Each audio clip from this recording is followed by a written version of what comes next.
Dear student, today our lecture number 7 on the unit nuclear chemistry and radioactivity. Okay, अब हम आज study करेंगे nuclear reaction की.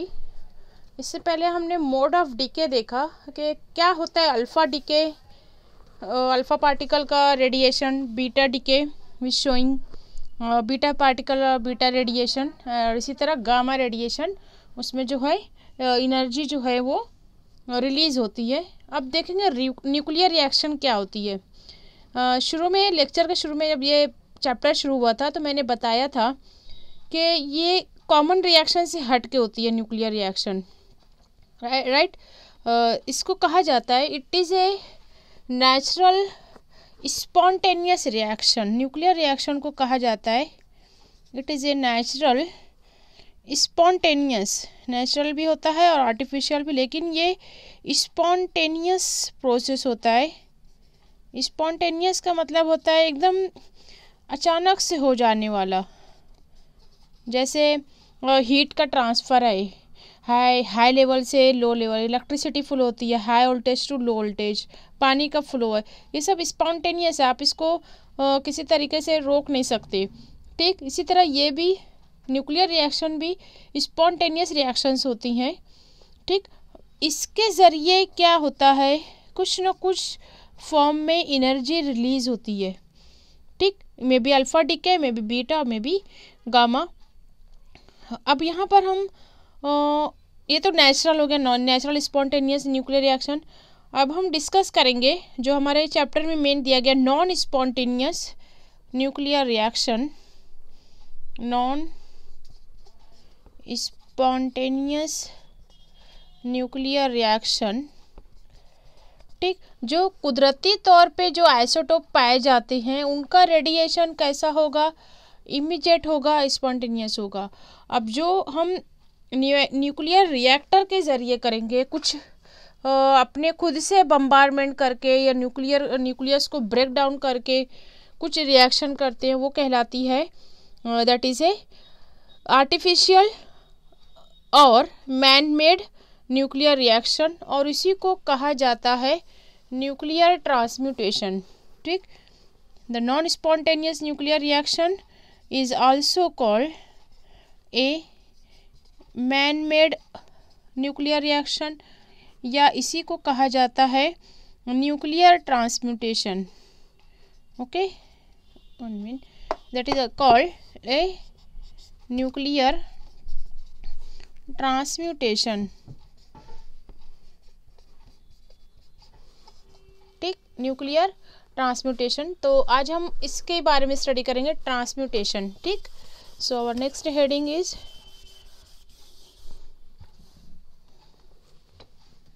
Transmutation.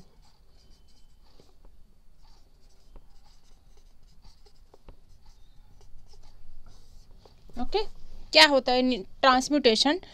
The nuclear transmutation is transformation of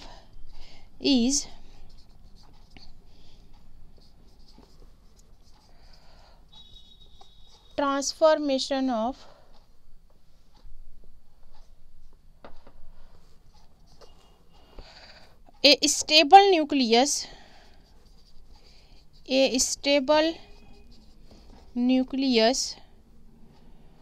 into another nucleus, ठीक. another nucleus, be it stable और unstable, ठीक. तो transmutation क्या होता है? That is a phenomena which is transformation of stable nucleus into another nucleus. जैसे एक न्यूक्लियस है उसका ट्रांसम्यूटेशन हुआ, maybe break down into two nucleus, ठीक. ये हो सकता है कि स्टेबल हो या फिर इट मे बी अनस्टेबल, ठीक. तो artificial radioactivity is a nuclear transformation where the product nucleus is radioactive, ठीक. इसको ट्रांसम्यूटेशन को और क्या कहा जाता है? That is also called as artificial radioactivity, right, artificial radioactivity, ठीक, इन विच जो डॉटर न्यूक्लियस बनते हैं वो भी रेडियो एक्टिव होते हैं, okay, in the given process. Is that clear? अब हम इसको कंपैरिजन करेंगे artificial radio activity and chemical reaction, okay, the comparison between, जो हम chemical reaction, common chemical reaction देखते हैं उसमें और न्यूक्लियर रिएक्शन में हम डिफरेंस देखेंगे। तो हम यहाँ 2 कॉलम में देखते हैं। First we write here chemical reaction, second column it is for a nuclear reaction. जैसा कि आप सभी जानते हो केमिकल रिएक्शन जो होती है उसमें एक एटम की जगह दूसरा एटम आता है, रीअरेंजमेंट होता है एटम्स का by breaking and forming a chemical bond, that is a rearrangement of atom by breaking, कुछ बॉन्ड ब्रेक होते हैं एंड कुछ न्यू बॉन्ड फॉर्म होते हैं during a chemical breaking and forming of chemical bonds, ठीक। जैसे मैं एक एग्जांपल लेती हूँ, आपने रिएक्शन किया HCl का NaOH के साथ, ठीक, hydrochloric acid reacted with sodium hydroxide, okay,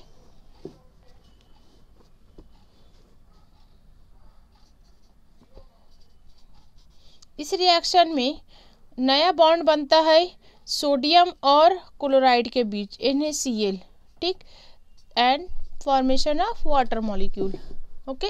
तो ये कहलाती है केमिकल रिएक्शन। एक एटम जो होता है ब्रेक होकर उसकी जगह दूसरा एटम ले लेता है, that is a formation of new bonding.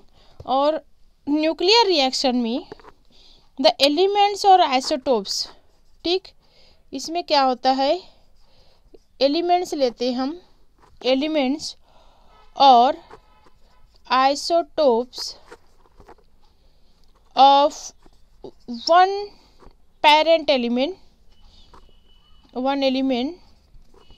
are converted into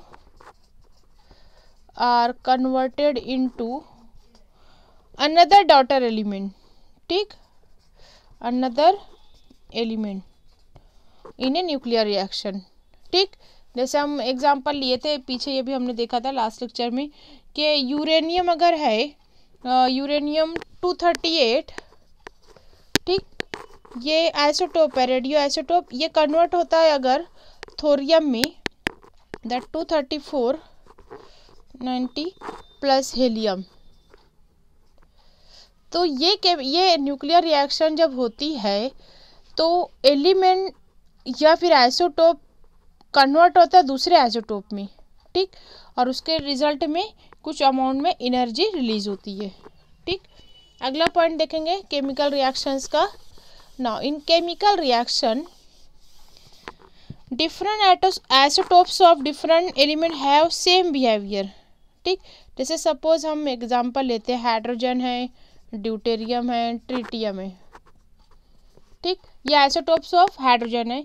तो ये डिफरेंट आइसोटोप्स है ऑफ एन एलिमेंट, मतलब हाइड्रोजन एलिमेंट हुआ, इसके आइसोटोप है, इनका बिहेवियर सेम होगा, ठीक।